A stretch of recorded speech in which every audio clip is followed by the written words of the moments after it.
Como eu descobri que precisava de ir ao psiquiatra para tratar ansiedade e depressão, nesse vídeo eu vou falar sobre como é viver com TAG, que é o transtorno de ansiedade generalizada. Além disso, eu vou falar sobre algumas coisas que eu nunca trouxe aqui para o canal.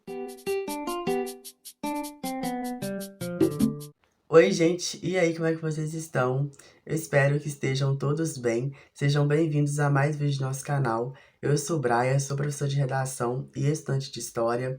E no vídeo de hoje eu vou falar sobre o meu transtorno de ansiedade generalizada, esse assunto que eu nunca trouxe para o canal. Já fiz um vídeo no ano passado de carta aberta sobre a minha ansiedade e depressão, abri algumas coisas, só que nesse vídeo eu vou falar sobre outras que eu ainda não estava preparado para trazer aqui para vocês. Eu quero dizer que esse vídeo tá sem roteiro, eu amo fazer vídeos em que eu só converso com vocês. E se você gosta, deixa o like, porque aí eu sei que vocês curtem esse tipo de conteúdo. Também eu vou falar sobre o que aconteceu com minha mãe, porque que eu nunca citei ela aqui nos vídeos. E também eu vou falar sobre como está sendo as minhas idas ao psiquiatra, porque eu faço acompanhamento com psicólogo e psiquiatra por causa disso, né, dessa relação que eu tenho um pouco conflituosa com a ansiedade. Primeiro eu vou falar o que é TAG. TAG é transtorno de ansiedade generalizada. Eu tenho laudo, já fui diagnosticado no ano passado. E os sintomas é sentir-se constantemente preocupado ou angustiado. Eu vou deixar os sintomas de acordo com o Google aqui na tela, mas eu vou falar basicamente o que eu sinto. Eu sou uma pessoa muito ansiosa desde que eu era pequeno. Então eu tenho alguns sintomas, como às vezes a minha mão transpira, às vezes eu fico trêmulo, até que agora não, porque eu fico muito tranquilo falando aqui com vocês pro canal. Mas eu também tenho muita dor de estômago por causa da minha ansiedade. E à medida que eu fui crescendo, à medida que eu fui crescendo, não. Eu tinha um pouco de distúrbio na fala por causa da ansiedade. Então, eu nunca fui gago, mas eu era uma criança que travava para poder falar estrela, travar, eu também travava. E aí, quando eu era pequeno, eu fui no fonoaudiólogo, na fonoaudióloga, melhor dizendo, e ela falou que eu tinha um pequeno distúrbio na fala, que é na hora de processar as ideias, só que no decorrer do tempo isso iria passar. E eu sempre fui uma criança muito comunicativa, eu sempre gostei de conversar, sempre eu era um pouco tímido, só que nessa parte de falar eu sempre fui muito bom falando. E eu já falei no outro vídeo sobre ansiedade e depressão, a carta aberta, que eu vou estar deixando o vídeo aqui em cima, que eu cresci numa família conservadora, eles são de uma religião extremamente fechada, e o fato de eu ser gay, o meu pai, ele ficava me pressionando, falando: Brian, fala direito, faz isso que nem homem. E isso tudo foi me deixando cada vez mais retraído e eu fui travando cada vez mais, eu fui ficando cada vez mais ansioso. Então, esse vídeo eu vou falar sobre as idas que eu fui no psicólogo. Eu fui crescendo e quando eu tinha 10 anos, a minha mãe, ela morreu pelo motivo que eu vou estar deixando aqui na tela, porque eu não posso falar essa palavra aqui no YouTube, senão derruba o meu vídeo. Ela tinha muita ansiedade, muita depressão, inclusive ela saiu dessa religião que era muito conservadora e eles viraram a cara pra ela, porque quando você sai da religião, eles param de conversar com você, pra você voltar. Então, na época dela era muito pior, ela saiu de um casamento, então a mulher sempre ela é mais julgada que o homem até hoje, então imagina há 10 anos atrás. E aí eu perdi minha mãe muito novo. A primeira vez que eu fui no psicólogo foi logo depois da partida dela, e eu lembro dela até hoje. Ela chama Edna, não sei por onde tá andando, mas ela era muito boa, a gente fazia vários jogos. E aí depois eu parei de ir na psicóloga, porque ficava muito longe da minha casa. E eu fui crescendo e a minha ansiedade ela foi crescendo cada vez mais. eu fui tendo muita ansiedade na hora de apresentar trabalhos na escola. Eu sempre quis ser professor, graças a Deus eu tô me formando, eu já dou aula, tô estagiando, mas assim, hoje eu fico extremamente tranquilo, mas há mais tempo isso era uma questão muito forte assim na minha vida. E à medida que eu fui crescendo, eu verbalizei isso pro meu pai algumas vezes que eu precisava de ir no psicólogo. E por causa da minha sexualidade, mas eu não falei isso com ele. E um dia eu acabei falando pra ele, pai, eu não gosto de meninas. Depois desse dia, minha vida que já era difícil, ela ficou mais difícil, porque o meu pai, ele ficava me pressionando pra sair de casa, porque ele não aceita, mas ele não tem que aceitar nada, tipo, tem que respeitar, enfim. E aí eu fui ficando cada vez mais ansioso.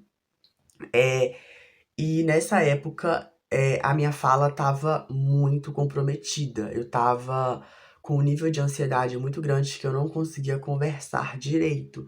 Então eu pensava, como é que eu vou trabalhar? Como é que eu vou. E isso era pós-pandemia. Na verdade, isso a gente estava na pandemia. Aí eu decidi que eu queria fazer história, estudei pro Enem, consegui nota, entrei na faculdade, e aí depois que eu fui trabalhando isso na questão da fala. Aí acabou que eu mesmo procurei uma vez psicólogo numa, num setor público aqui na minha cidade. E essa foi a primeira experiência negativa que eu tive com um profissional da mente, porque eu cheguei lá, a mulher, ela estava saindo de férias, não sei se ela é psiquiatra, se ela é psicóloga, o que que ela é da vida dela. Mas basicamente, ela estava muito estressada, estava num dia ruim.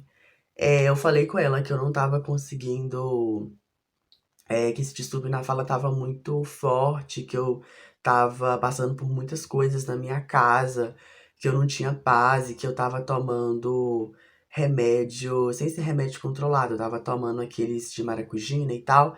E aí eu mostrei pra ela o remédio que eu estava tomando, porque eu estava tentando tratar aquilo.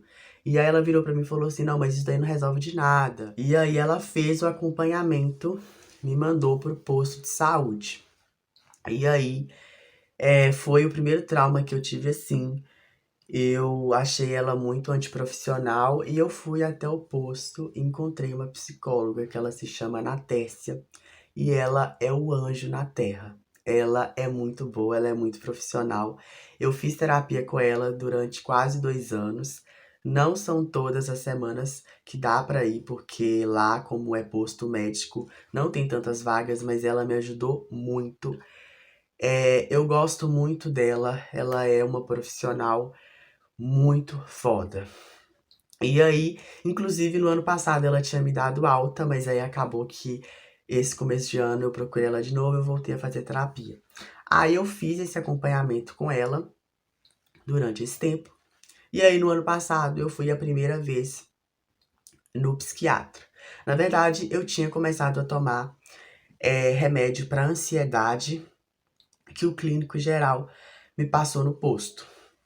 É um remédio muito bom, ele consegue me estabilizar, mas aí tem efeito colateral, então eu fico enjoado, não consigo comer direito, enfim, tem esses efeitos colaterais. E aí no posto não tem psiquiatra. Daí eu fui consultar pela primeira vez com um psiquiatra, consulta particular com um doutor que ele chama Marlon. Ele é muito bom, ele ajustou a dosagem do meu remédio. No período eu tava passando por muito estresse no trabalho, eu tava passando por burnout, ele me afastou do trabalho durante um tempo para eu cuidar da minha saúde. Ele é um ótimo profissional, ele me passou várias técnicas que eu utilizo até hoje. E aí eu fiz umas 2 ou 3 consultas com ele, porque é muito caro. Eu tenho um plano de saúde, mas o plano não cobre a consulta toda. E aí, hoje em dia, eu faço acompanhamento com o médico do posto, o Dr. Paulo, ele é muito bom. Ele é clínico geral, ele faz, ele ajusta a dosagem quando precisa. E aí eu tive a Anatércia, que a psicóloga tinha me dado alta, mas aí nesse começo de ano eu voltei de novo porque tem um vídeo no canal, inclusive, de eu contando que eu tirei carteira de carro, só que eu ainda não consegui tirar de moto por causa da danada da ansiedade. Então, esses efeitos colaterais, às vezes eu tremo, E é isso, eu continuo fazendo meu tratamento. E a minha última experiência foi com outro psiquiatra, porque eu tô precisando que ajuste a minha dose e troque o meu remédio que eu tomo, que ele é um pouco mais forte, para trocar para um similar. E aí eu consultei nesse convênio que eu tenho, só que eu consultei com outro médico. Não vou expor ele aqui por enquanto, mas ele é um médico muito ruim. Ele simplesmente. Vou até falar o nome do remédio, gente. Tem o Rivotril, que ele é um remédio muito forte. Aí ele queria passar pra mim o diazepam, que o diazepam ele é tão forte quanto o Rivotril, sendo que eu tava pedindo pra ele um remédio paliativo, um remédio mais fraco. Ele não ajustou a minha dose, ele simplesmente me encaminhou para psicólogo. E eu expliquei pra ele, eu já faço terapia. Então, ele é um psiquiatra que ele não escuta a gente. E eu acho muito foda, sabe? Eu gasto muito mensalmente com remédio, com consultas, porque a gente tem que se tratar, a gente tem que se cuidar. Eu que já passei por alguns traumas e aí hoje eu estou me recuperando. Eu acho muito importante isso, porque às vezes a gente pode pensar, nossa, antes eu aguentava tudo sem medicação, ou antes eu aguentava tudo sem terapia. Mas pra você não voltar a ser quem era antes, mas pra você voltar a ser aquela pessoa normal, tipo, que nem você, comunicativa, sem tanta ansiedade, crise de pânico, porque eu também já tive algumas crises de ansiedade. Você precisa do medicamento pra estabilizar esses níveis, que às vezes não tem o nível de serotonina, né? E é muito importante você fazer esses usos com acompanhamento. Agora, muito provavelmente semana que vem eu vou constar com outra psiquiatra, porque o doutor Marlon não atende mais nesse convênio, infelizmente. Eu queria muito constar com ele. Mas eu vou nessa outra psiquiatra, vou explicar minha situação. Passei por um período muito ansioso no meu trabalho. Inclusive, tem vídeo aqui contando do assédio moral que eu passei. Coisas que a gente não pode deixar acontecer com a gente. E agora é isso, um dia de cada vez. A gente tem que nos cuidar. Me conta aqui nos comentários se você já fez consulta com psiquiatra, se você sofre de alguma dessas questões como ansiedade. Eu não falo problema, porque isso não é problema nenhum, eu falo empecilho, desses empecilhos como ansiedade e depressão, porque às vezes a gente passa por muitas coisas, a gente tem que saber que não estamos sozinhos. Esse foi o vídeo, eu espero que vocês tenham gostado. Se tiver alguma dúvida, deixa aqui que eu posso fazer outros vídeos respondendo perguntas de vocês. Os outros vídeos de conversa vão estar no link da descrição. Se gostou, deixa o like e já se inscreve no canal do botãozinho vermelho. Aqui não é só vídeo contando da minha vida, tá? Tem cronograma pro Enem gratuito, cronograma pro Enseja, tutorial e muito mais. Os outros vídeos vão estar aqui na tela, depois vocês clicam, vão lá assistir. Um forte abraço e até o próximo vídeo.